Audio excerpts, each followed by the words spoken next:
Assalamu alaikum wa rahmatullahi wa barakatuh, hayyakum Allah wa bayyakum. Aujourd'hui, je veux bénir qu'on parle calmement, simplement, d'un sujet qui à chaque Ramadan et à chaque Eid revient et crée de la confusion. Ce fameux calcul astronomique.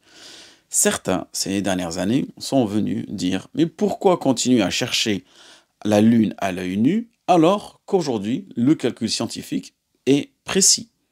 Ils te disent même, l'œil peut se tromper alors que le calcul, lui, ne se trompe pas. Mais attention, derrière ces belles phrases se cache en réalité une bid'a, une innovation qui a semé le doute et la division dans la communauté musulmane. Et ce doute est grave, mes frères et sœurs, car ce qu'il sous-entend, c'est que le jeûne du prophète sallallahu alayhi wa sallam et des compagnons, qui était basé sur la vision oculaire du croissant, n'était pas fiable. Que faut-il comprendre? Que le prophète sallallahu alayhi wa sallam s'est trompé? Que les compagnons se sont trompés pendant plus de 1400 ans? Est-ce que la Oumma n'a su ni jeûner, ni rompre le jeûne, ni même se tenir à Arafat jusqu'à ce que le calcul arrive? En réalité, ces gens ne font qu'ajouter de la confusion et des tensions.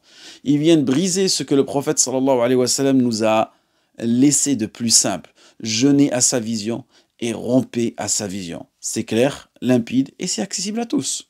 Regarde autour de toi. Aujourd'hui, à cause de cette idée du calcul astronomique, dans une seule ville, parfois, dans la même rue, tu verras une mosquée qui fait l'Eid, une autre qui continue de jeûner. Dans la même maison, certains déjeunent, d'autres jeûnent. Certains prient Tarawih pendant que d'autres sont en train de dire les takbirat du jour de l'Eid. Est-ce que c'est normal? Est-ce que c'est ça l'union de la communauté? Et pourtant, cette division n'existait pas il y a encore quelques décennies. Et le plus étrange, c'est que même les astronomes sont en désaccord entre eux. Il y a plusieurs calculs, plusieurs méthodes d'estimation, plusieurs écoles en astronomie, et parfois même des experts te disent, selon nous, le croissant n'est pas visible.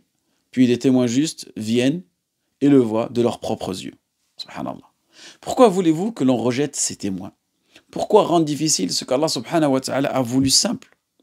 Allah n'a pas dit jeûner selon le calcul, mais bien jeûner à sa vision, cette vision oculaire. Et ce que le prophète sallallahu alayhi wa sallam nous a laissé, ce n'est pas de la complication, c'est la saine nature. Al-Fitra, on revient à ce qu'il y a de plus simple. C'est un message clair, facile, adapté aux savants, comme à la personne du désert, comme au berger, comme à la grand-mère dans son village.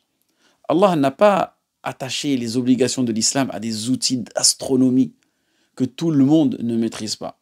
Alors pourquoi chercher à compliquer? Pourquoi imposer aux musulmans des règles qui divisent les familles, les quartiers et les mosquées? Pourquoi préférer le doute et l'hypothétique au témoignage réel et simple de gens dignes de confiance? Allah barik fikum, revenons à la simplicité, revenons à ce qu'Allah a voulu pour nous, revenons à la sainte nature, à cette fitra, à la facilité du prophète sallallahu alayhi wa sallam qui a dit jeûnez à sa vision et rompez à sa vision. Qu'Allah subhanahu wa ta'ala nous protège de la division. Et même les 4 écoles juridiques nous disent tout simplement que le calcul astronomique ne doit pas être pris en considération, que ceci de toute façon c'est une bid'a.